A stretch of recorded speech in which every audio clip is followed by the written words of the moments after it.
बच्चों sheet 3 question number 1 में कोई डाउट नहीं होना चाहिए। एजियोट्रोपिक मिक्सचर के लिए क्वेश्चन नंबर 2 में you need non ideal solution. Question number 3 में कोई डाउट नहीं होना चाहिए। 4 में कोई डाउट नहीं होना चाहिए। 5 में कोई डाउट गाइस? 5 में डाउट है बेटा? कुछ होना ही नहीं चाहिए। उसने कहा वेपर प्रेशर बढ़े सॉल्यूशन का। अब पी सॉल्यूशन क्या होता है? पी नॉट ए एक्स ए। अब पी नॉट ए तो चेंज होगा नहीं, एक्स ए चेंज करना है, एक्स ए बढ़ाना है। एक्स ए मतलब मोल फ्रैक्शन ऑफ सॉल्वेंट बनाना है, वो तो तभी बढ़ेगा ना जब सॉल्वेंट डालोगे। That's your answer. Addition of water will increase the vapour pressure, हाँ या ना? गुड। क्वेश्चन नंबर 6 में कोई डाउट गाइस है?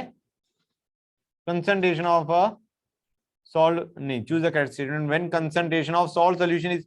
तो तुम्हारा बेटा बॉइलिंग पॉइंट इंक्रीज होगा, कम ऑन, तुम्हारा मोलैलिटी बढ़ेगी ना बेटा। सॉल्यूट डालोगे तो मोलैलिटी बढ़ेगी, तो तुम्हारा बॉइलिंग पॉइंट बढ़ेगा और तुम्हारा वेपर प्रेशर डिक्रीज मारेगा, हाँ या ना? Okay. Question number 7 guys, maximum vapour pressure. अब ये बड़ी अच्छी चीज है। क्वेश्चन नंबर 7 तुम कह सकते हो सर ये कंक्लूड ही नहीं कर सकते हम। मोलैलिटी दे रखी है, मोलैलिटी दे रखी है, इतना समझ में आ रहा है नहीं आ रहा है? H2SO4 के बजाय NaCl आंसर होना चाहिए, उसका I3 उसका I2। उसने कहा है maximum vapour pressure. Maximum vapour pressure का मतलब है सॉल्यूट कम। इतना समझ आ रहा है नहीं आ रहा है? सॉल्वेंट ज्यादा होगा तभी तो वेपर प्रेशर ज्यादा होगा, सॉल्यूट तो नॉन वोलेटाइल ठहरा। गुड। तो हमें क्या चाहिए? H2SO4 तो आंसर नहीं हो सकता, उसका I3 है, NaCl का I2 है। अब समस्या आ गई कि तुम्हारा किस में सॉल्यूट की कंसंट्रेशन कम है। जिसमें सॉल्यूट की कंसंट्रेशन कम है दैट इज योर आंसर, उसमें वेपर प्रेशर मैक्सिमम होगा, राइट? ये चीज समझ में आई नहीं आई बच्चों? Now we have to compare between 1 molar and 1 molar. तो गाइस हम क्या करेंगे? हम कहेंगे डेंसिटी इक्वल टू 1 ग्राम पर ml मान लो। डेंसिटी इक्वल टू 1 ग्राम पर ml मान लो, क्योंकि वाटर है और हम मान के चल रहे डाइल्यूट बैठा होगा। हम कहेंगे 1 मोलर से, अगर 1 मोलर सॉल्यूशन है then what will be the molality. Molality क्या आएगी? 1 मोलर को मानो 1 mole solute in 1 litre solution, तो हम कहेंगे moles of solute 1। What will be the mass of solvent? हम कहेंगे 1000 इंटू डेंसिटी होता है विच इज 1000 इंटू 1, तो ये आ जाएगा 1000 into 1 minus mass of solute, हाँ या ना? तो do you realise guys it will be greater than 1। ये चीज समझ में आ रही है नहीं आ रही है? तो do you realise 1 molar will have more molality, it will be its molality will be greater than 1। ये चीज समझ में आई नहीं आई? जो 1 मोलर सॉल्यूशन है उसकी मोलैलिटी ग्रेटर देन 1 आएगी, हाँ या ना? पक्का? क्योंकि इसको मैं इंटू 1000 भी तो करूंगा। ये चीज समझ में आ रही है नहीं आ रही है बच्चों? बाई चांस तुम्हें लग रहा हो 1000 कहां आ गया। This was your mass of solvent in kg, now this value will be greater than 1, हाँ या ना? राइट। तो हम कहेंगे 1 मोलर और 1 मोलर में छोटी वैल्यू कौन सी है? 1 मोलर, क्योंकि 1 molar is greater than 1 molar. तो हम कहेंगे यहां पे जो मिनिमम कंसंट्रेशन ऑफ सॉल्यूट है वो ऑप्शन ए में, और हम कहेंगे that means vapour pressure will be maximum in A. यहां तो कोई डाउट बच्चों? गुड। क्वेश्चन नंबर 8 में कोई दिक्कत आनी नहीं चाहिए, आई की वैल्यू कंपेयर करनी है। क्वेश्चन नंबर 9 में कोई डाउट बच्चों? यस 9 है डाउट? Question number 9। अब गाइस एक काम करते हैं, यहां पे मैं delta P by P not equal to X भी नहीं करने वाला। मैं यहां पे क्या करने वाला हूं? Delta P by P solution equal to N B by N A, convenient रहेगा। डेल्टा पी कितना है? 0.225 by P of solution which will be 17.73 minus 0.225 is equal to moles of solute which will be 25, hold on, which will be 25 by molecular mass of solute by moles of solvent which will be 100 by 80। निकलाएगा नहीं निकलाएगा बच्चों ये बताओ मुझे guys, come on respond. हो जाएगा? किसी बच्चों को डाउट इस एक्सप्रेशन में? ये यहां पे हमने क्या यूज किया है? Delta B by P solution equal to N B by N A. Question number 10, इसमें डाउट आना ही चाहिए, करवाया ही नहीं है मैंने। गाइस यहां पे देखो वो पूछ रहा है formula of arsenic molecule is what. हाँ बेटा, हाँ आई निकाल के भी कर सकते हैं, एक और तरीका भी है बच्चों। एक चीज देखो, delta T F equal to I K F M होता है, हाँ है ना बच्चों। अब गाइस ये आई क्यों होता है? आई हम इसलिए लगाते हैं क्योंकि हमारा सॉल्यूट या तो एसोसिएट कर रहा है या डिसोसिएट कर रहा है। सपोजिंग एग्जांपल के तौर पे CH3COH है, इस बंदे का मॉलिक्यूलर मास क्या होता है 60, और ये बंदा सपोजिंग 100% एसोसिएट कर रहा है, ठीक है ना बच्चों। तो डू यू रियलाइज अगर एसोसिएटेड मॉलिक्यूल को देखें हमने आई नहीं लगाया, आई को 1 मान लिया बाई चांस, ठीक है ना, आई का नहीं निकाला लगाया, तो मॉलिक्यूलर मास कितना निकल के आना चाहिए सॉल्यूट का? शुड इट बी 60 और शुड इट बी 120? क्योंकि ये बंदा तो डाइमराइज कर गया, इसके दो molecule are combining to give a single molecule. Normally अगर हम आई की वैल्यू इसकी हाफ उठाते, तो मैं बताया अगर हम इसको डाइमराइज कर रहे हैं आई की वैल्यू हाफ आती है, हाँ है ना। अगर हम आई की वैल्यू हाफ नहीं लगाते तो गाइस ये molecular mass of the associated molecule देगा हमें, विच विल बी व्हाट 60 इंटू 2, हाँ या ना। ये चीज समझ में आई नहीं आई? This is very important. अगर हम आई नहीं लगाते तो ये हमें मॉलिक्यूलर मास एसोसिएटेड मॉलिक्यूल का उठा के दे देगा सीधा, और अगर हम आई की वैल्यू डालते हैं तो फिर हम मॉलिक्यूलर मास जो भी लेंगे, जो नॉर्मल मॉलिक्यूलर मास है वो उठाएंगे। ठीक है गाइस, यहां तक कोई डाउट किसी बच्चे को? गुड। तो अब एक काम करते हैं, इसको दो तरीके से किया जा सकता है इस क्वेश्चन को। या तो हम, उसने पूछा है what is the formula of the arsenic molecule, यार मॉलिक्यूलर जो उसका मॉलिक्यूल बना आफ्टर एसोसिएशन, उसका मॉलिक्यूलर मास निकाल लेते हैं, आई की वैल्यू इग्नोर कर देते हैं, जो भी एसोसिएटेड मॉलिक्यूल है उसका मॉलिक्यूलर मास उठ के आ जाएगा। मतलब आर्सेनिक के supposing 4 atoms are combining to give one molecule, it will give us 4 times the mass of arsenic molecule as the mass of the solute particle that is present in the solution. अब एक काम करेंगे, जो भी molecular mass है उसको divide करो arsenic के एक एटम के मास से, you will get the number of atoms which are associating to give the molecule and that will give you the answer, हाँ या ना। तो एक काम करते हैं, पहले इसी को सॉल्व करते हैं जो मैंने भी बोला है।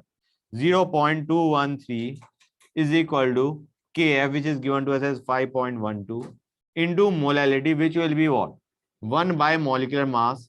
यहां पे जो molecular mass है that is of the associated molecule, समझ में आया नहीं आया बच्चों? by 80 into 1000, हाँ या ना। अब हम कहेंगे यहां से जो molecular mass आ रहा है this is not the correct molecular mass, यहां पे तो associated molecule का molecular mass आ रहा है, ठीक है ना बच्चों। अब हम कहेंगे ये m not by atomic mass of arsenic which is 75 करो, ये n देगा, and n is basically telling us कितनी atoms of arsenic are combining to give one molecule. तो बेसिकली हमारा फॉर्मूला क्या आ जाएगा, it will be AS, n is your answer. समझ में आया नहीं आया बच्चों? उन्होंने n की वैल्यू तो पूछी हमसे, ये चीज समझ में आई या नहीं आई? क्लियर है यहां तक? गुड। सर तो इसमें हम आई उठाए या फिर आई के बिना ही करते हैं? ये तो मैंने अब आई के बिना बताया है। यहां तक कोई डाउट बच्चों? क्लियर हुआ या नहीं हुआ? ये चीज क्लियर है पक्का? हाँ sir. This is what you get. अच्छा बच्चों, यहां से ना एक फॉर्मूला भी बन के आता है।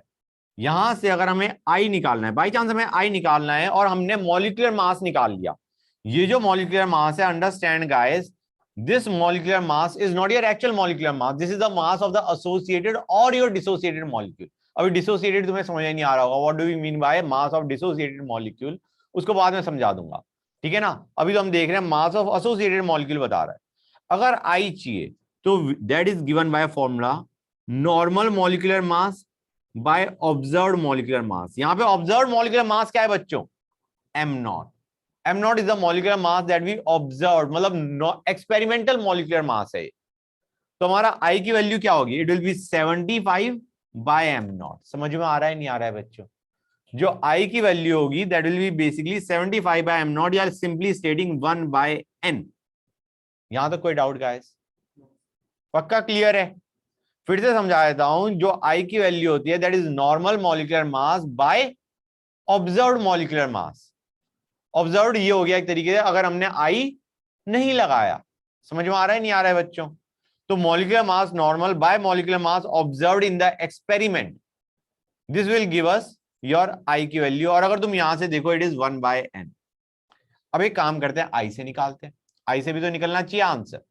तो गाइस हम क्या करेंगे, 0.213 is equal to I into 5.12 into 1 by 75 कर दिया हमने। यहाँ पे हमें पता है एटॉमिक मास ऑफ आर्सेनिक पता है, ये आ गए moles of arsenic by 80 into 1000। यहां से आई आ गया, नहीं आ गया बच्चों? हम कहेंगे यहां पे पूरा एसोसिएशन हो रहा है, हम ये नहीं मान के चल रहे अल्फा एसोसिएट कर गया, नथिंग ऑफ दैट काइंड। हम कहेंगे यहाँ पे N A are giving A N, correct. हमें दे रखा है क्वेश्चन में ए एन ही एग्जिस्ट कर रहा है। हमारा फॉर्मूला क्या होता था आई का? 1 minus alpha plus alpha by N, अगर तुम्हें याद हो, हाँ या ना? हम कहेंगे यहाँ पे अल्फा 1 है, कंप्लीट एसोसिएशन हो चुका, there is only arsenic molecule that is existing in the liquid, there is no alpha, मतलब अल्फा की एक्सप्रेशन नहीं आने वाला है, अल्फा को 1 मान लो। अल्फा 1 आते ही यहाँ पे फॉर्मूला क्या बन गया? I equal to 1 bye N, जो मैंने ऊपर बताया था तुम्हें। समझ में आ रहा है नहीं आ रहा है? तो गाइस जो भी तुम्हारा आई की वैल्यू यहां से निकली, वहां से तुम एन की वैल्यू निकालो। हम basically 1 by I is N, और हम कहेंगे A S N is the formula of the compound, sorry of the molecule. यहां से कैलकुलेट एन, आई निकल चुका, उससे एन कैलकुलेट करो, and A S N is the formula of the molecule, this is the formula of the solute, associated solute का ये formula है। समझ में आया या नहीं आया गाइस? गुड। हाँ सर। क्वेश्चन नंबर 12 में कोई दिक्कत नहीं आनी चाहिए। एक चीज और यार, इसने लोअरिंग ऑफ वेपर प्रेशर को मोलैरिटी से भी कहां से कर दिया? हम तो कहेंगे यार वो तो मोल फ्रैक्शन होता, मतलब पहले तो मोलैरिटी से मोलैलिटी जाओगे, फिर मोलैलिटी से मोल फ्रैक्शन जाओगे, और उसमें तो तुम्हारे वेरिएबल्स आते हैं, डेंसिटी आ गया, और तुम्हारा जो मोलैलिटी से मोल फ्रैक्शन है उसमें तुम्हारा मोल्स ऑफ सॉल्यूट आ गया डिनोमिनेटर में। तो गाइस यहाँ पे अगर उसने आंसर पूछा है और ऐसा कुछ नहीं कह रखा can not be calculated, you have to give answer. तो गाइस मैं तुम्हें रीजनिंग समझाता हूँ, रीजनिंग में मतलब आंसर तुम फटाफट निकालोगे। तुम एक काम करो, मोलैरिटी को मोल फ्रैक्शन से इक्वेट करके कर दो आंसर, उससे आंसर आ जाएगा। I am just trying to tell you how it works, क्योंकि ये वर्क करेगा सिर्फ डाइल्यूट सॉल्यूशन के केस में। डाइल्यूट सॉल्यूशन है ये, क्वेश्चन नंबर क्या आ गया 12। हम कहेंगे मोलैरिटी इक्वल टू मोलैलिटी आ गया, ये तो हमें पता है कैसे आता है। अब मोलैलिटी से जो मोल फ्रैक्शन बनता है वो क्या बनता है? Mole fraction is m by m plus 1000 by, अगर सॉल्वेंट वाटर है तो this.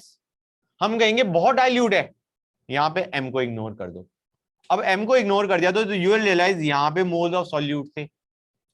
Molarity equal to molarity, हम मोल्स ऑफ सॉल्यूट वही रखते हैं, डिनोमिनेटर में तो हम मास ऑफ सॉल्यूट को इग्नोर ही कर देते हैं। मतलब यहां से मोलैरिटी इक्वल टू मोलैलिटी में मोल्स आए, और मोलैलिटी से मोल फ्रैक्शन में भी मोल्स ऑफ सॉल्यूट ऊपर ही आ रहे हैं, मतलब डिनोमिनेटर में मोल्स ऑफ सॉल्यूट कहीं भी फिगर आउट फीचर नहीं हो रहा है। समझ में आ रहा है नहीं आ रहा है बच्चों? Mole of solute is not featuring when you are converting molality to mole fraction. तो इसीलिए उन्होंने इक्वेट कर दिया कि जो मोलैरिटी है उसी को मोलैलिटी के प्रोपोर्शनल कर दो, और मोलैलिटी को मोल फ्रैक्शन के प्रोपोर्शनल कर दो, जिसकी मोल फ्रैक्शन मिनिमम, लोअरिंग पूछा है, जिसकी मोल फ्रैक्शन मैक्सिमम उसकी lowering of vapour pressure maximum. समझ में आ रहा है नहीं आ रहा है बच्चों? यहां तक कोई डाउट गाइस? जिसका तुम्हारा मोलैरिटी मैक्सिमम एक तरीके से आफ्टर डिसोसिएशन, उसका lowering of vapour pressure maximum, हाँ या ना? यहां पे कुछ नहीं करना तुम्हें, आई इंटू मोलैरिटी की वैल्यू चेक करनी है फॉर एवरी सॉल्यूट, जिसमें आई इंटू मोलैरिटी की वैल्यू मैक्सिमम है, उसके अंदर lowering of vapour pressure maximum है, हाँ या? आई की वैल्यू चेक कर लेंगे ऑब्वियसली। हाँ, क्वेश्चन नंबर 13 में कोई डाउट नहीं होना चाहिए, था किसी बच्चे को डाउट? 14 में डाउट नहीं होना चाहिए। 15 में लेड नाइट्रेट में आई की वैल्यू क्या उठाओगे, बस ये बता दो। PbNO3 ट्वाइस है गाइस, आई की वैल्यू क्या उठाओगे? 3। गुड, और कुछ नहीं करना। 1% को क्या मानोगे? You will have 1 gram in 1000 gram in 100 gram solution. तो बेसिकली डिनोमिनेटर में तुम्हारा क्या उठ के आने वाला है? 99 उठ के आएगा, हाँ या ना? मास ऑफ सॉल्वेंट, उसका ध्यान रखना। किसी बच्चे को कोई डाउट यहां तक गाइस? 16 में कोई डाउट? 16 में भी कोई डाउट नहीं है? होना तो नहीं चाहिए था, अगर है तो बोलो। यस सर है? अरे भाई बता दिया करो बच्चों, कोई पहले भी डाउट रह गया क्या किसी बच्चे का जो क्लियर नहीं हुआ?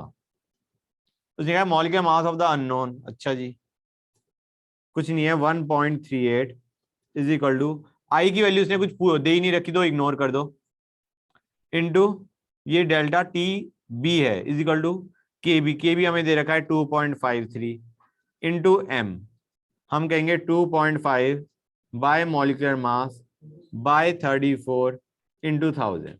ये चीज समझ में आई नहीं आई बेटा?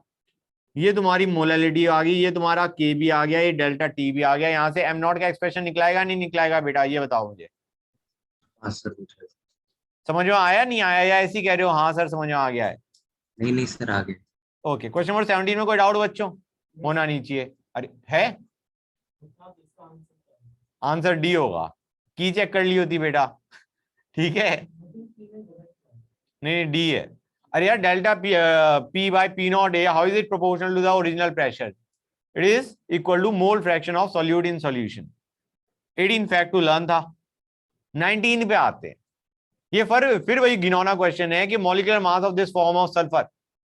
हम क्या करेंगे, या तो हम मॉलिक्यूलर मास निकाल लेते हैं आई की वैल्यू 1 पुट करके, और फिर मॉलिक्यूलर मास बाय 32 कर दो, that will give you the value of N. N से तुम्हारा आंसर आ जाएगा, S N is your answer. या फिर दूसरा तरीका क्या है, आई निकालो। आई निकालोगे इजिली, जहां पे तुम सल्फर का मास क्या लोगे, मॉलिक्यूलर मास 32, वहां से आई की वैल्यू निकाल लो, 1 बाय आई कर दो, which will give you the value of N, and S N is your answer. हाँ या ना? Yes sir. Question number 20, maximum freezing point falls in. यार ये जो 4 ऑप्शन दे रखी है ना, सॉल्वेंट दे रखी है तुम्हें। सॉल्वेंट का मतलब समझ में आ रहा है? यहाँ पे तुम्हारा ये एम से बात नहीं कर रहा है, के एफ की बात कर रहा है। इन चारों में के एफ की वैल्यू जिसकी मैक्सिमम, उसका मैक्सिमम फ्रीजिंग पॉइंट डिप्रेशन। समझ में आ रहा है नहीं आ रहा है? अब तुम कहोगे सर के एफ वैल्यू तो हमें पता ही नहीं। करेक्ट, मेरे को भी नहीं पता, लेकिन तुम्हें याद भी करने की कोई खास जरूरत नहीं है। एग्जाम में ऐसे क्वेश्चन नहीं देगा वो जिसमें तुम्हें के एफ वैल्यू याद करनी है। आइडिया क्या है, जिसमें के एफ वैल्यू मैक्सिमम, उसका मैक्सिमम फ्रीजिंग पॉइंट डिप्रेशन। समझ में आ रहा है नहीं आ रहा है बच्चों? मुझे नहीं पता, कैम्फर है शायद। Okay, question number 21, freezing point maximum. Freezing point maximum कह रहा है, हमें पता है डिप्रेशन आता है, इसका मतलब है आई की वैल्यू जिसकी मिनिमम है उसका फ्रीजिंग पॉइंट मैक्सिमम। 22 छोड़ दो गाइस, 23 पे आओ। 23 में कोई डाउट बच्चों? 23 में कोई डाउट गाइस? नहीं सर। किसी को भी डाउट नहीं है? लो जी, मतलब आइडिया क्या था, यहाँ पे 1 minus alpha plus alpha by 2 करके आई की वैल्यू दे रखी है तो निकला आएगा। हाँ है ना? ओके, 24 में कोई डाउट? होना ही नहीं चाहिए, आई की वैल्यू उठा लेना बस सही, 3। हाँ है ना? 25 में कोई डाउट है? यस सर 25 में। अच्छा, अरे तुम्हें चाहिए नॉन वोलेटाइल सॉल्यूट, कौन सा होगा बेटा बताओ मुझे? हाँ, इथेनॉल तो वोलेटाइल ठहरा ना बेटा, नाइट्रिक Yes, sir. एसिड रहा, naphthalene will be your answer. अब समझ आ गया नहीं आ गया? अच्छा ओके, ठीक। 26 में कोई डाउट? होना ही नहीं चाहिए, रटने का है। 27 में भी कुछ नहीं होना चाहिए, रटने का है। नहीं 26 में कोई डाउट नहीं होना चाहिए, सॉरी 25 और 26 में कोई डाउट नहीं होना चाहिए, फैक्ट टू लर्न है। 26 दो बार कैसे आ गया? ओ हाँ अच्छा, 27 में कोई डाउट बच्चों है? होना तो नहीं चाहिए। डिग्री ऑफ 27 हम कहेंगे 1 minus beta plus beta by N equal to I. यहां से बीटा की वैल्यू निकाल लो। डिग्री ऑफ एसोसिएशन के लिए यही तो फॉर्मूला होता था, 1 minus alpha plus alpha by N equal to I. वहां से वो अल्फा की वैल्यू पूछ रहा है, निकल जाएगा नहीं निकल जाएगा बेटा? क्वेश्चन नंबर 28 अच्छा है। क्वेश्चन नंबर 28 में उन्होंने कहा है van't Hoff factor can be expressed as. Guys देखो डेल्टा टीबी से ले लेते हैं, इज इक्वल टू आई के बी एम होता है। हाँ है ना बच्चों? ये आई कब लेते हैं हम? जब हमारे पास इलेक्ट्रोलाइट होता है विच समथिंग विच डिसोसिएट्स, ठीक है ना? एसोसिएशन या डिसोसिएशन के केस में ये होता है। और delta T B is equal to K B M कब होता है बच्चों? when there is no association or dissociation। हाँ या ना? so can I say ये हमारा था इन केस ऑफ एसोसिएशन या डिसोसिएशन। मैं इसको ए या डी लिख देता हूं, ठीक है ना? Delta TB in terms of A और, मतलब इन केस ऑफ ए और डी, एसोसिएशन या dissociation. so can I write this down as delta TB in case of association या dissociation will be equal to I into delta TB where there is no association or dissociation। वो फॉर्मूले में कुछ नहीं किया, KBM की जगह delta TB normal डाल दिया। समझ में आया नहीं आया? तो आइडिया क्या है, हम कहेंगे van't Hoff factor can be written as elevation in boiling point in case of electrolyte, by elevation in boiling point in case of non electrolyte. ये हमारा एक्चुअली एक फॉर्मूला है.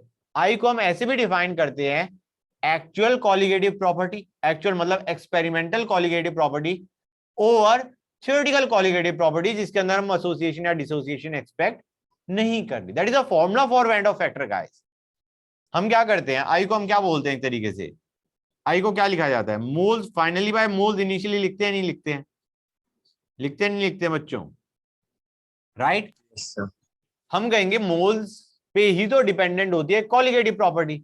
मतलब it can also be written as colligative property experimental by colligative property theoretical. Theoretical का मतलब है no association और dissociation, और एक्सपेरिमेंटल हो गया जिसमें एसोसिएशन या डिसोसिएशन हो रहा है. अब समझ आ गया आंसर कौन सा होगा? A. It will be option A. 29 fact, मतलब कर सकते हो. आई डोंट थिंक 29 में कोई डाउट आना चाहिए. आंसर है क्या तुम्हारा? हाइड्रोसी में तुमने टिक मार दिया, दोनों का ए है. रुको, यूरिया का बॉइलिंग पॉइंट, हाँ पहला तो सही है. Statement 1 is correct. Statement 2 explains the statement 1, तो A answer is correct. Correct. दूसरा, vapour pressure of this is more. It is ठीक है. क्वेश्चन नंबर 31 पे आते हैं बच्चों. 31 में कोई डाउट नहीं होना चाहिए. बोलो गाइस, ये 0.1 मोल पर KG, that is your molality बच्चों. 32 में किसी बच्चों को कोई डाउट है? होना तो नहीं चाहिए. है? नहीं है सर? मतलब सर के आगे क्या है? हाँ सर, कोई डाउट नहीं है या है? No, sir. No, sir. Okay. 33 में कोई डाउट होना होनी चाहिए. 5/95 किया, 5/m0/95 किया था, नहीं किया था? रुको यार, जो भी है रुको. क्वेश्चन नंबर 33 बोला है ना तुमने. 1.8 is equal to I into KF, which is 1.86 into 5/60/95 into 1000. This will give you the answer बच्चों. Calculation mistake. ठीक है, आगे चलते हैं. क्वेश्चन नंबर 34 में कोई डाउट नहीं? 34 रहने दो, आगे आएगा, दूसरी शीट में आएगा. 35 में किसी बच्चों को कोई डाउट होना तो नहीं चाहिए, एक्सप्रेशन ही तो पूछा है. 35 में किसी बच्चों को डाउट है? नहीं सर. 36 में कोई डाउट? Fact to learn. किसका? 36 का ए. 37 बच्चों? Yes sir. I mean yes sir, मतलब डाउट है? हाँ. तो फैक्ट है यार, डायमराइज करता है बेंजोइक एसिड. फैक्ट है. Fact to learn. It dimerises in benzene and it ionises in water. ठीक है. ये जो भी फैक्ट टू लर्न है सारे याद करने. हाँ बेटा, गजब बच्चा है. ठीक है. क्वेश्चन नंबर 38 में कोई डाउट बच्चों? आप तो कहते हैं पूछेंगे नहीं. मैंने कब कहा नहीं पूछेंगे? मैंने ऐसा कहा था बच्चों केएफ वाली वैल्यू कि that was one particular question जिसमें मैंने कहा था नहीं पूछेंगे. अब इधर ध्यान दो. Question number 38. यार डेल्टा जी मिक्स करने पे क्या होता है? वो मिक्सिंग तो होती ना, स्पॉन्टेनियस होती, तो डेल्टा जी नेगेटिव हाँ है ना. और हमें पता है आइडियल सॉल्यूशन बन रहा है, इसका मतलब डेल्टा एच 0. हाँ, तो delta G will be equal to delta H minus T delta S. तो टी डेल्टा एस क्या होगा बच्चों तुम्हारा? पॉजिटिव. गुड. क्वेश्चन नंबर 39 का आंसर गलत दे रखा है. It is option A. तो अगर किसी का ए आया है तो प्लीज तुम्हारा सही है. ठीक है. ऑब्वियस सी बात है भाई, जिसका पी नॉट वैल्यू ज्यादा वो ज्यादा वेपर जाएगा. Question number 40. अरे यार 40 है, बड़ा प्यारा क्वेश्चन. 40 पे आओ, शांति से करेंगे उसे, जल्दी में नहीं. बच्चों 40 को देखो. 40 में उसने क्या रखा है, हमने मर्क्यूरिक आयोडाइड डाला HgI2 किसमें? KI में. क्या होगा गाइस? इसके ऊपर एक और क्वेश्चन है. 40 के ऊपर ही तुम्हारा 43 बेस्ड है. ठीक है. They both are basically the same question. हमने क्या किया, KI के अंदर हमने HgI2 डाला. इधर ध्यान दो बच्चों, स्क्रीन पे बहुत इंपॉर्टेंट है. ये क्या बनाता है? This is something you have got to learn. I mean, not the answer, but this particular reaction. This is what happens. Ki HgI2 के साथ ऐड करके K2 HgI4 बनाता है. अब समझो बच्चों हो क्या रहा है. सॉल्यूशन में हमारे पास क्या बैठा? क्या है सॉल्यूशन के अंदर? इनिशियली अरे KI है GI2 है? KI KI है, गुड। सॉल्यूशन में KI है। गाइस एक चीज अंडरस्टैंड करो, HgI2 is a insoluble solid, it does not mix. हमने क्या किया, KI के अंदर HgI2 डाला। अगर ये बंदा रिएक्ट नहीं करता, ये सीधा नीचे आके बैठ जाता। मतलब ऐसे मान के चलो तुम्हारे पास प्योर सॉल्वेंट पड़ा है, तुमने उसमें HgI2 डाल दिया, कुछ होगा क्या उसके वेपर प्रेशर में या उसके बॉइलिंग पॉइंट में या फ्रीजिंग पॉइंट में? जब वो नीचे ही बैठ गया सॉल्यूशन में, HgI2 प्योर वाटर में HgI2 डालने में नीचे बैठ गया, वो कुछ इफेक्ट नहीं कर रहा। अभी हमने क्या किया, KI डाल, ऑलरेडी सॉल्यूशन में था, उसमें HgI2 डालना शुरू किया। अब KI के कुछ पर्टिकुलर मोल्स पड़े हैं, राइट? लेकिन अब KI की जगह क्या बनता जा रहा है, K2HgI4। रिएक्शन को भी बैलेंस करके देखो, बैलेंसिंग में पता चलेगा तुम्हें एक काम की चीज, 2 KI की जगह एक K2HgI4 आ रहा है। अब गाइस पहली चीज, K2HgI4 का मतलब कितने आयंस? एक K2HgI4 का मतलब कितने आयंस? 3। और 2 KI का मतलब कितने आयंस? 4। तो एक तरीके से अगर तुम बैलेंस इक्वेशन को ध्यान से देखो, डू यू रियलाइज के 4 आयंस की जगह तुम्हारे पास सॉल्यूशन में 3 आयन आ रहे हैं। For every 4 ions that were already present in solution, now you are having 3 ions. हाँ या ना? अब नंबर ऑफ आयंस अगर तुम्हारे कम होते आएंगे तो फ्रीजिंग पॉइंट क्या होगा? फ्रीजिंग पॉइंट में तो डिप्रेशन आता ना जब आयंस बढ़ते हैं, तो आयंस कम होते जा रहे हैं। For every 4 ions now you are having 3 ions, तो तुम्हारा फ्रीजिंग पॉइंट क्या होगा? इंक्रीज बढ़ेगा। बढ़ता गया, बढ़ता गया। At one point of time सारा KI कंज्यूम होके क्या बना चुका है? K2HgI4। अब हमने और HgI2 डाला, अब क्या होगा? क्या तुम्हारा फ्रीजिंग पॉइंट अफेक्ट होगा? वो तो सॉल्यूशन में नीचे गिरेगा। तो इसका मतलब है after that point freezing point will become constant, and that constant जो भी उसका फ्रीजिंग पॉइंट होगा, that depends on the amount of K2HgI4 present in the solution. क्योंकि उस वक्त सिर्फ K2HgI4 है सॉल्यूशन के अंदर, अगर तुम और HgI2 डाल भी रहे हो तो वो नीचे पड़ा है जमीन पे। समझ में आ रहा है नहीं आ रहा है बच्चों? गुड। तो गाइस आंसर क्या होगा इसका? A, freezing point is raise. Curve पे आते हैं गाइस, कर्व बड़ा अच्छा बनेगा क्योंकि कर्व पे तुम्हारा बेस है। Next question which is your question number 43। हम कहेंगे पहले तुम्हारा फ्रीजिंग पॉइंट बढ़ना शुरू हुआ, at one point of time जाके उसकी वैल्यू ये होगी। हाँ या ना? ये चीज समझ आ रही है नहीं आ रही है? ये पॉइंट किस चीज को बता रहा है? मतलब लेट अस टेक, उसमें उन्होंने क्या ले रखा है यहाँ पे, मोल्स ऑफ HgI2 एडेड लिखा हुआ है क्या? Moles of HgI2 and this is your freezing point, this is your freezing point, this is moles of HgI2 added. तो बाई चांस हमारे पास कितने मोल के आई है? 0.1 मोल के आई है। तो HgI2 का ये वैल्यू क्या होनी चाहिए? क्वेश्चन में जरा कोई बताएगा मुझे? अगर 0.1 मोल के आई था तो यहां पे ये वैल्यू क्या होगी? रिएक्शन को देखो एंड टेल मी। हमारे पास 0.1 मोल के आई था तो HgI2 की ये वैल्यू क्या होनी? 0.05। ऑब्वियस सी बात है, 0.1 को कंप्लीटली कंज्यूम करने के लिए 0.05 मोल HgI2 चाहिए। This value is 0.05। हाँ या ना? Clear guys? क्लियर हो गया? ये कर्व समझ में आ गया? It was a nice question. अब एक अच्छी चीज और करते हैं। हाँ दे रखा है। अब बच्चों एक और काम की चीज, बड़ा इंपॉर्टेंट चीज है, हमारे पास ऑलरेडी HgI2 था पानी के अंदर। तुम कहोगे सर वो तो नीचे पड़ा होगा, मैंने कहा पड़ा है। अब हमने उसमें KI डालना शुरू कर दिया। ये मेरा क्वेश्चन है, ठीक है ना? This is my question. HgI2 already पड़ा है, उसमें हमने KI डालना शुरू किया। What will happen? हम कहेंगे K2HgI4 बनना शुरू हुआ। मतलब ऐसे करो, let me write down the reaction again. K2HgI4,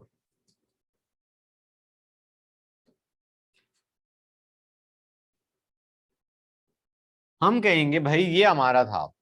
do you realise, अब KI डाल रहे तो KI के टर्म्स में सोचते हैं।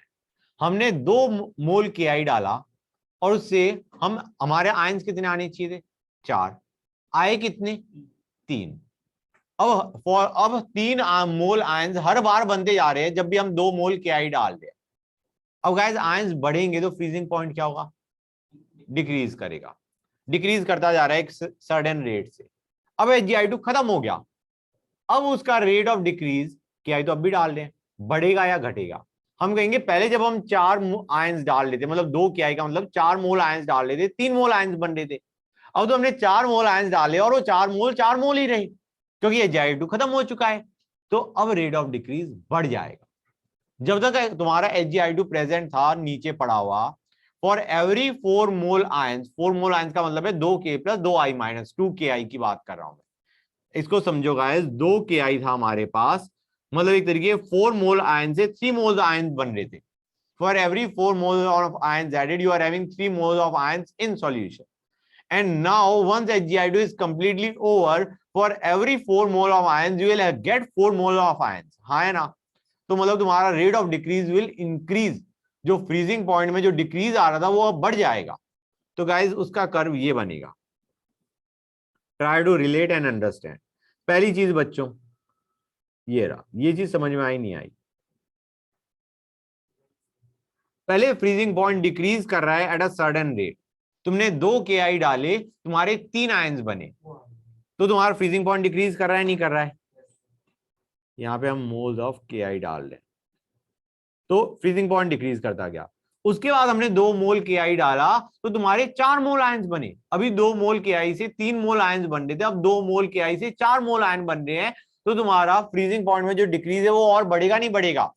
और एक और चीज, ये वैल्यू क्या होगी? ये वैल्यू क्या होगी? ये जो टॉप पे है, this will be T0F, normal freezing point of water, क्योंकि HgI2 बंदा तो नीचे पड़ा था। This will be the freezing point of normal water. समझ में आया नहीं आया? Yes. यहां तक समझ में आया? 4 आयन नहीं, फिर से बोलना। 4 मोल बनेंगे, मोल जो दूसरा वाला स्लोप है उसके लिए। जो स्टीप है उसमें 2 मोल KI से 4 मोल आयन बनने, 2K प्लस 2I माइनस। पहले जब तुमने 2 मोल KI डाला, अब समझ आ रहा है? 2 मोल KI से पहले 2K प्लस और एक HgI4 2 माइनस बन रहा था, अब तुम्हारे पास 2K प्लस 2I माइनस बन रहे। This is a curve that you will gate. Feel I नहीं आई खराब वाली? हाँ करेक्ट। हाय रे बच्चों, क्वेश्चन नंबर 41 में किसी बच्चे को कोई डाउट होना तो नहीं चाहिए। क्वेश्चन नंबर 42 में भी डाउट नहीं होना चाहिए वैसे तो। 5/95 will be equal to x/60 over 171/18, हाँ या ना? बच्चे कुछ समझ आ रहा है नहीं आ रहा है? 5/95 will be equal to x by, urea का मोल के पास 60 होता है ना, x/60/171/18, NH2CO NH2 NH2CO NH2। ठीक है बच्चों? गाइस यहां तक कोई डाउट किसी बच्चे को? 42 में किसी बच्चे को कोई डाउट है? नहीं सर।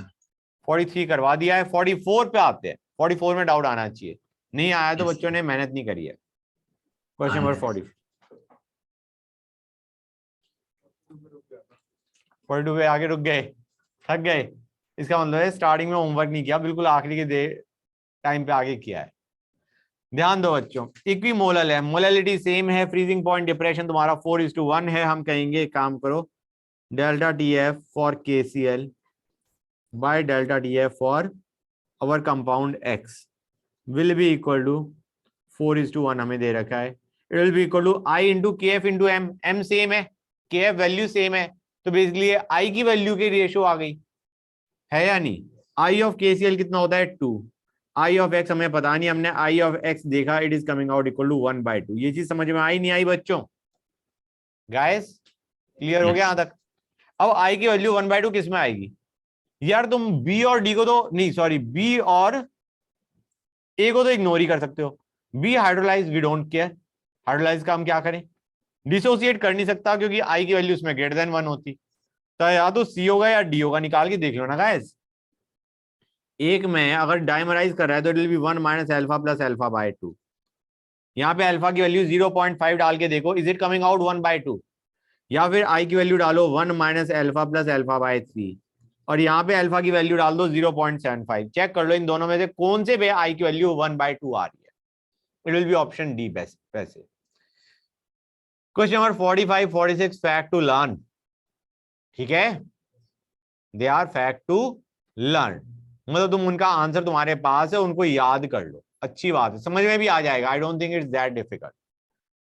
क्वेश्चन नंबर 47 में डाउट आ सकता है बच्चों को, अगर बच्चों ने ढंग से नहीं पढ़ा या हड़बड़ाहट में पढ़ रहे थे तो।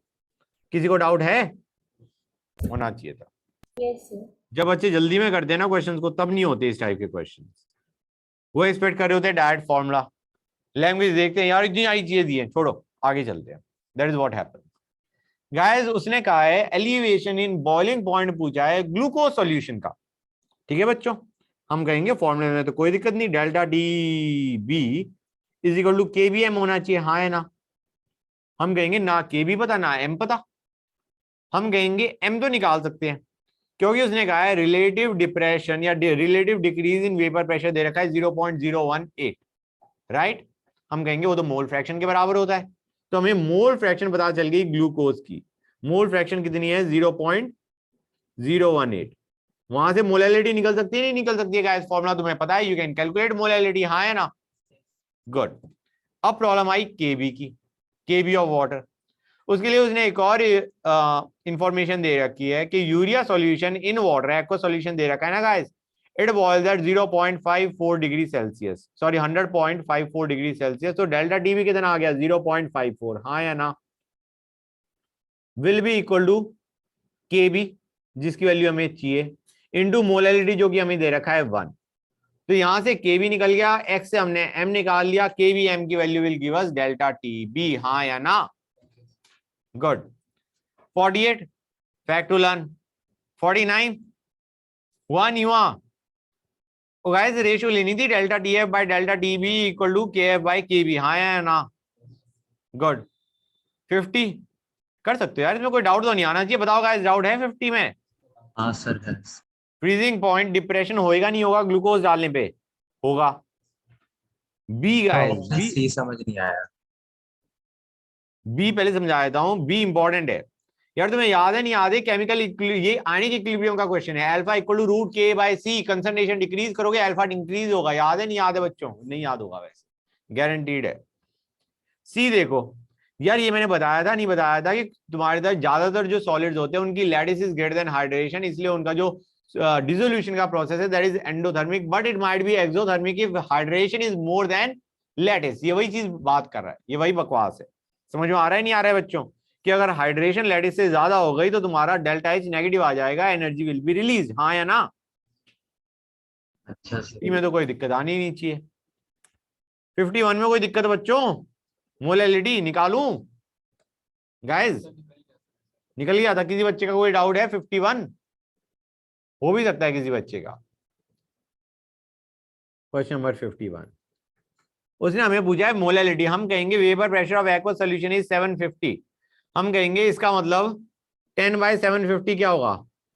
Moles of solute by moles of solvent, हाँ या ना। Come on guys, delta V by P solution equal to N B by N A. Molality पूछी है, हम कहेंगे मोलैलिटी चाहिए, मोल्स ऑफ सॉल्यूट तो 10 ही आ गए, हाँ या ना बच्चों। मोलैलिटी निकालनी है ना, it will B moles of solute bye mass of solvent which will be moles of solvent into molecular mass of solvent and you convert it to kg. This is your molality. समझ में आया नहीं आया बच्चों? बताओ भाई, किसी बच्चों को कोई डाउट? मैंने कुछ ज्यादा जल्दी तो नहीं करी? नहीं, सही है, ठीक है बच्चों। ओके, क्वेश्चन नंबर 52 गाइस, कोई डाउट? अरे एक में m होगा, एक में m/2 हो जाएगा। क्वेश्चन नंबर 52 में डाउट है तो बोलो बच्चों। No sir. किसी बच्चों को डाउट नहीं है? कुछ खास करना नहीं है। डेल्टा टी भी दे रखा है, डेल्टा टी एफ पूछा है, delta T B equal to K B M होगा, delta T F will be K F M by 2 क्योंकि तुमने डाइल्यूट कर दिया है उसे, हाँ या ना। रेशियो निकालोगे एम एम कट जाएगा, के एफ के बी की रेशियो और 2 का फैक्टर तुम्हारा आंसर दे देगा। क्वेश्चन नंबर 53 पे आते हैं। कोई डाउट होना तो नहीं चाहिए, बोलो गाइस, है कोई doubt? Relative lowering of vapour pressure दे रखा है 0.018, डेल्टा टी एफ पूछा है। मोलैलिटी से सीधा किस पे जाओ, सॉरी मोल फ्रैक्शन से, मोल फ्रैक्शन दे रखी ना 0.018, उससे मोलैलिटी पे जाओ, मोलैलिटी इनटू के F will give you delta T F, हाँ या ना। क्वेश्चन नंबर 54 में डाउट आ सकता है, आया होगा। क्वेश्चन नंबर 54, 1 सेकंड का। क्वेश्चन नंबर 54 को करने के है ना 2 तरीके, बड़े अच्छे अच्छे तरीके हैं, ध्यान दो गाइस। उन्हें कह रखा है entropy change for vaporisation of water, delta S पूछा है और लेटेंट हीट ऑफ वेपराइजेशन दे रखा है। बच्चों देखो, एक तरीका निकालने का, हम कहेंगे यार entropy change for vaporisation of water है, vaporisation of water that takes place at a particular temperature. Delta इसका फॉर्मूला क्या होता है, Q by T होता है नहीं होता है। If that whole thing is occurring at a particular temperature it is Q by T, या हम कहेंगे in this case it will be delta H by T। हाँ है ना, delta H for that process occurring at a constant temperature by T will give the answer or not। हाँ तो sign लगता है ना, हमारा वेपराइजेशन इज पॉजिटिव, हाँ है ना। तो हमारा हम कहेंगे delta S can be written as Q by T, या हम क्या बोल सकते हैं डेल्टा H by T। हम कहेंगे भाई डेल्टा H हमें बताया कितना दे रखा है उस बंदे ने 540। अब समस्या, उस बंदे ने दे रखा कैलोरी पर ग्राम, हमने कहा उसने जो डेल्टा एस की वैल्यू पूछी है वो पूछी है पर मोल। यार ग्राम में इतना है तो मोल के लिए कितना होगा, इंटू उसका मास से मल्टीप्लाई कर देते हैं, मॉलिक्यूलर मास से। किसकी बात कर रहे हैं हम, वाटर की बात कर रहे हैं, into 18। Now this is the heat of vaporisation of water, delta H vaporisation है नहीं फॉर 1 मोल, हाँ या ना, by temperature which will be 373। Boiling point of water answer दे देगा नहीं दे देगा बच्चों, बताओ गाइस, बोलो कुछ कि हाँ यस सर समझ आ गया हमें, यस सर, आ गया। यस ओके एक मिनट रुको, अब आते हैं दूसरे तरीके पे बच्चों, अब आते हैं दूसरे तरीके पे। ये चीज समझ आई नहीं आई, ये हो गया हमारा वो एक अच्छा तरीका सॉल्व करने का जिसमें हमने किसको यूज नहीं किया, केबी ऑफ वाटर को यूज ही नहीं किया। केबी से भी निकल सकता है क्योंकि केबी का भी हमारे पास फॉर्मूला है। केबी का फॉर्मूला क्या होता है बच्चों, आर टीबी का whole square into M by 1000 into delta H vaporisation. हम कहेंगे यार delta H vaporisation by T ही तो तुम्हारा डेल्टा एच वेपराइजेशन होता है। हम कहेंगे एक काम करो, एक टीबी को नीचे भेज दो तो ये बन जाएगा R T B into M by 1000, और हमारा delta H vaporisation by T को क्या लिख दिया, डेल्टा एस वेपराइजेशन। अब यहां पे तुम्हें डेल्टा एच वेपराइजेशन की जरूरत नहीं पड़ी क्योंकि हमें डेल्टा एस वेपराइजेशन चाहिए, delta H by boiling point boiling temperature will give us delta S vaporisation. हमें केबी की वैल्यू पता है, हमें टीबी पता है, हमें मॉलिक्यूलर मास पता है, 1000 हो गया, डेल्टा एस वेपराइजेशन निकलाएगा नहीं निकलाएगा बच्चों, आर की वैल्यू 2 लेंगे कैलोरी, हाँ है ना बच्चों, यस हो जाएगा नहीं हो जाएगा गाइस। अब मुझे बताओ क्वेश्चन 56 में कोई डाउट है, हाँ सर, है ऐसे कैसे डाउट हो गया, होना नीचे था। क्वेश्चन नंबर 56 में उन्होंने कह रखा है यार एक से तुम के एफ निकाल लो, दूसरे में के एफ डाल दो, 0.37 इज इक्वल टू आई की वैल्यू 2 उठा लो इंटू 0.01 इंटू के एफ, यही के एफ की वैल्यू नीचे वाले में डाल दो तो delta T F will be equal to K F जो ऊपर से आया है इंटू मोलैलिटी विच इज 0.02। ये निकालना है, हो गया नहीं हो गया बेटा, बताओ यहां तक कोई डाउट है या नहीं है, सर गुड, डाउट्स ओवर।